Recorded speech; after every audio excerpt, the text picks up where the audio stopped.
चाय से शुरू हुई थी सरकार और गाय पे अटक गई और विकास की मौसी 10 साल में रास्ते में भटक गई।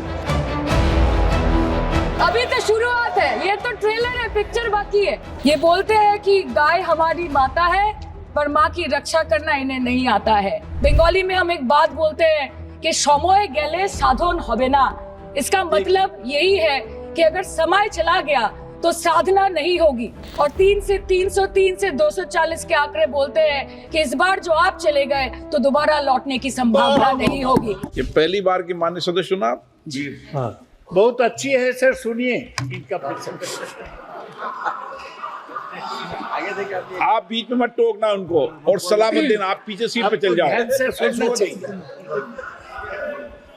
धन्यवाद अध्यक्ष महोदय, आपने मुझे बोलने का मौका दिया। मैं जादवपुर लोकसभा क्षेत्र से पहली बार चुनकर इस सदन में आई हूँ और मैं धन्यवाद देना चाहती हूँ मेरी लीडर ममता बनर्जी और अभिषेक बनर्जी का और जादवपुर लोकसभा क्षेत्र के सारे वोटरों का जिन्होंने मुझे भारी बहुमत से जिताया और इस सदन में भेज के बीजेपी को एक पैगाम दिया कि पश्चिम बंगाल में माननीय सदन में इन नेताओं को धन्यवाद नहीं होता। आप और ये संदेश सर, ये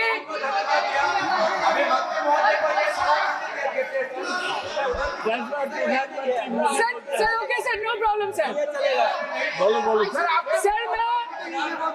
सर मैं धन्यवाद देना चाहती हूँ जादवपुर लोकसभा क्षेत्र के लोगों का जिन्होंने मुझे भारी बहुमत से यहाँ पे जिता के भेजा और ये पैगाम दिया कि पश्चिम बंगाल में नफरत की रणनीति और धोखेबाजी की राजनीति नहीं चलेगी। अध्यक्ष महोदय, मैं उम्मीद करूंगी कि आज आप मुझे पूरा बोलने का मौका दें, क्योंकि हाल ही में हुए नीति आयोग की जो मीटिंग हुई थी वहां पे हमारी माननीय मुख्यमंत्री, जो देश की एकमात्र महिला मुख्यमंत्री भी है, उनका माइक बीच राह में ऑफ कर दिया गया था। वो बंगाल के अरे अभी तो शुरुआत है, ये तो ट्रेलर है, पिक्चर बाकी है। अध्यक्ष महोदय, मैं आपसे ये बोलना चाहती हूँ कि वो बंगाल के हक के लिए यहाँ पे सवाल उठाने आई थी, वो बंगाल के लोगों की बात रखने यहाँ पे आई थी, लेकिन उनका माइक ऑफ कर दिया गया। आपके माध्यम से मैं इस सदन में उपस्थित वहाँ जो बैठे हैं माननीय सदस्य, कोई भी नीति आयोग या कोई भी घटना को सर एक लाइन अपन डिलीट करेंगे। सर एक लाइन सर मैं यही बताना चाहती हूँ कि बंगाल के लोगों का गला घोटने का काम किया गया और उनकी आवाज को बंद करने का काम किया गया। आगे जाके बंगाल के लोग आपके पार्टी की माइक ऑफ कर देंगे। बस एक चुनाव बाकी, आप देख लीजिएगा। Sir, all India Trinamool Congress इस सदन और इस देश का 3rd लार्जेस्ट ऑपोजिशन पार्टी है और हम आपसे धन्यवाद हम आपको देते हैं कि आपने हमको रेलवे, स्वास्थ्य, शिक्षा और आज ये पशुपालन जैसे महत्वपूर्ण विषय पे चर्चा करने का मौका दिया। लेकिन तृणमूल कांग्रेस आगे जाके देश के हर महत्वपूर्ण मुद्दे पे बात करेगा, चाहे वो चीन का अनैतिक रूप से इस देश में प्रवेश हो या वो 700 से ऊपर आंदोलन जीवी किसानों की माननीय सदस्य, आप पहली बार बोल रही हैं, मैं आपको हस्तक्षेप नहीं करना चाहता, लेकिन जिस अनुदानों की मांगों पर चर्चा सर अभी आ रहे सर नीट के घोटाले से लेके जीएसटी के बोझ तक, एयरपोर्ट की छत टूट जाने से लेके रेल पटरी से छूट जाने तक तृणमूल कांग्रेस के सदस्य, हर सांसद देश के हर गंभीर मुद्दे पर चर्चा करेंगे। बस यही आपको बोलना था। हमारे किसान अपनी मवेशी को, अपनी फसल को माँ की तरफ पूछते हैं, जिस खेत में वो हल चलाते हैं उस जमीन को नमन करते हैं। But does this major sector get support from the government? Sir, Indian agriculture supplies around 58% of India's livelihood and is a principal source of income for half of the population, accounting for 17 to 18% of the country's GDP. 70% of India's rural poor depend on livestock and farm animals. But does this sector get what it deserves? इसका जवाब अगर आप देश के किसान से पूछेंगे तो वो आपको यही बात बोलेंगे कि चाय से शुरू हुई थी सरकार और गाय पे अटक गई और विकास की मौसी 10 साल में रास्ते में भटक गई। सर, किसान खुद क्या खाएंगे? अपने परिवार के लोगों का खिलाएंगे? अपनी गाय, भैंस, भेड़, बकरी को क्या खिलाएंगे? सर, ऐसे ही वारदात होते हैं जहां गरीबी से जूझता हुआ एक किसान, उसको अपनी गाय भेड़ बकरी को बेचने में मजबूर करते हैं और अंत में जाके वो अपनी खुद की जान ले लेते हैं। सर, पिछले 10 सालों में 1,12,000 किसानों ने इस देश में आत्महत्या की। एनसीआरबी की एक रिपोर्ट के अनुसार 10 साल में हर दिन इस देश में एवरेज में 30 किसान हर दिन अपनी जान ले लेते हैं। सर, इस देश के लोगों का यही है किस्सा कि जिसको जिताया वो राजा की तरह जाएगा और जिन्होंने जिताया वो फकीर की तरह। सर, ये बहुत गौरक्षा की भी बातें करते हैं।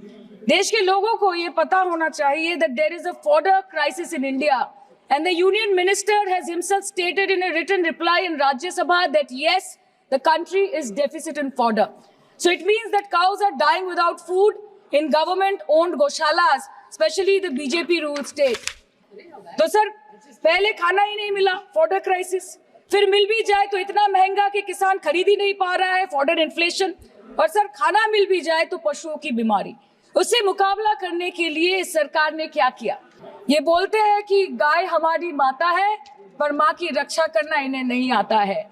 अध्यक्ष महोदय, हम सब जानते हैं कि इस मिनिस्ट्री के अंतर्गत डेयरी भी आता है और भारत इस पूरी दुनिया में दूध के उत्पादन में नंबर 1 है, contributing to almost 24.46% of global milk production. But since the government has not been able to bridge the gap between demand and supply, it has successfully turned the country from being the largest producer of milk to an importer of milk. In the last 10 years, due to the stagnation in milk production, the gains of white revolution has been systematically whitewashed. The dairy farmers are forced to throw buckets of milk on the highway protesting against meager remuneration for their produce. आम आदमी के दूध, छाछ, लस्सी, दही, पनीर पर 5% की GST, cream, condensed milk, मक्खन, घी पर 12% की जीएसटी और अमीरों के हीरो पर सिर्फ 1.5% की जीएसटी। सरकार उनको रिलीफ नहीं देती है जो विदेश में जाके मिल्क शेक और लाते की चुस्कियां लगाते हैं। ये सरकार उनको रिलीफ नहीं देती जो आम आदमी 2 पैकेट दूध खरीदने से पहले 10 बार सोचता है। सर, बचपन से हम सुनते आए थे कि संडे हो या मंडे रोज खाओ अंडे। India rank 2nd in egg production in the world और अंडे का फंडा यही है सर कि भारत के बच्चों के किस्मत में महीने में एक अंडा नहीं मिलता। मिड डे मील के चलते हफ्ते में अगर एक आध अंडा मिल भी रहा था तो कहीं धर्म के नाम पे तो कहीं महंगाई के चलते उसे बंद करने की मांग उठ रही है। Sir, more than 50% children under the age of 5 suffer from chronic malnutrition in the country and roughly 17% children are underweight, and yet most BJP ruled states do not serve eggs in midday meal scheme. This is the example of Poshan Kal in India. Sir, अंत पे आते हैं मच्छी पे। आप लोगों को ज्यादा पसंद नहीं, पर हम क्या करें, हम तो माछे भाते बंगाली है, हमको तो बोलना ही पड़ेगा। And not to forget that 2.8 crore fisher folk are employed directly in catching fish in the country and millions are employed in the value chain of selling fish and aquaculture. India stands 3rd in the world in the terms of fish production, contributing to 8% of global fish production and ranks 2nd in aquaculture production. The PM talks about blue revolution, but this government has allocated only 0.045% funds out of the total budget for the flagship scheme, Pradhan Mantri Matsya Sampad Yojana. Even after this meager allocation, they did not utilize 39% of the funds, and in 23-24, they did not utilize 24% of the funds allocated. Madam, मैं बस ये कहना चाहती हूँ कि इस BJP सरकार ने पिछले 10 सालों में इस देश के लिए क्या किया, उससे बड़ी तालिका बनेगी कि 10 साल में क्या क्या कर सकते थे पर किया नहीं। 2014 में जो किसान मोदी है तो मुमकिन है सोच के और अच्छे दिन के ख्वाब देख के बीजेपी को वोट दे रहा था, आज 10 साल बाद वो बोलता है कि मोदी है तो नामुमकिन है। शायद अभी वो किसान है भी नहीं। तो इसीलिए मैं बोलना चाहती हूँ कि समय बड़ा महत्वपूर्ण होता है अध्यक्ष महोदय, और बड़ा बलवान। बंगाली में हम एक बात बोलते हैं कि समय गेले साधन होबे ना। इसका मतलब यही है कि अगर समय चला गया तो साधना नहीं होगी, अगर भक्त रूठ गए तो आराधना नहीं होगी। और 3 से 303 से 240 के आंकड़े बोलते हैं कि इस बार जो आप चले गए तो दोबारा लौटने की संभावना नहीं होगी। तो यही बोल के मैं अपनी बात खत्म करती हूँ। Thank you so much.